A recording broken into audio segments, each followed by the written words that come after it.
Hi, I wanted to talk about fear. Several of my dear women friends have expressed to me that they are quite fearful during this time of uncertainty and fearful about what the future may hold. And I wanted to speak to this about a time when I felt extremely fearful. In March of 2018, our family experienced a tragedy, and I felt fearful, I felt angry, I felt out of control. I wanted justice. I wanted God to fix it. And I questioned, where was he? Why did he allow this to happen? And it drove me to my knees. Now, I've always been a prayer warrior. For at least 15 years, I've served on prayer ministry teams at 4 different schools. I've been on prayer ministry at our church as well as previous churches. So prayer is significant to me, but this tragedy showed me that I was just a newbie, and God took me to a much deeper level with him. I changed my bedroom closet into a prayer closet. I shoved aside all the clothing, and I have plastered it with scriptures of God's promises. As you know, he says at least 365 times, do not be afraid, do not fear. But that in itself is not enough. It's not enough to tell somebody, just don't be afraid. But he says more than that. He tells us and reminds us of his abundant, amazing love for us, and that his plans for us are to prosper us and not to harm us, and that he has hope in a future for us. He assures us that he is working. He has not left his throne. He is omnipotent. He is omnipresent. And there are thousands of scriptures to back this up.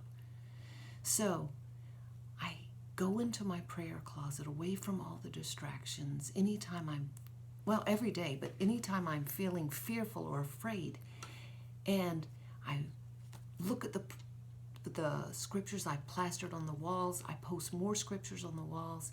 I have different reading materials, Bibles and devotionals that I read and meditate on along with God's words, and I put those scriptures on there, and he is faithful to meet me there.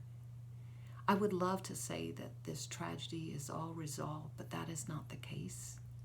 But I have placed it in his hands, and I am no longer trying to control the outcome, but trusting that he will work it out.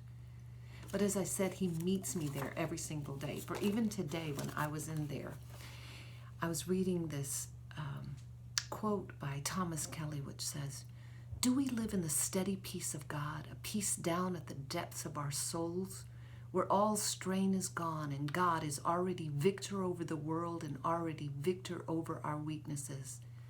This life, this abiding, enduring peace that never fails, this serene power and unhurried conquest over ourselves, outward conquest over the world, is meant to be ours. It is a life that is freed from strain and anxiety and hurry, for something of the cosmic patience of God becomes ours. Are our lives unshakable? Because we are clear, down on bedrock, rooted and grounded in the love of God." And it referred me to the scripture in Colossians 3:15 and 16, which says, "Let the peace of Christ rule in your hearts, since as members of one body you were called to peace. And be thankful, and let the word of Christ dwell in you richly as you teach and admonish one another with all wisdom, and as you sing psalms, hymns, and spiritual songs with gratitude in your hearts to God." And I have found that that has been the key. That if I'm giving him praise, and I'm singing hymns, and I am meditating on his word, and I am praying, he gives me that peace that transcends all understanding. As I said, the situation has not been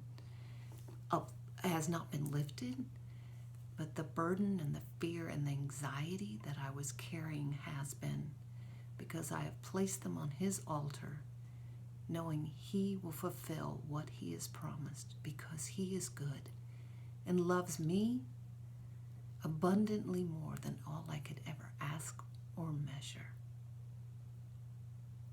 Thanks.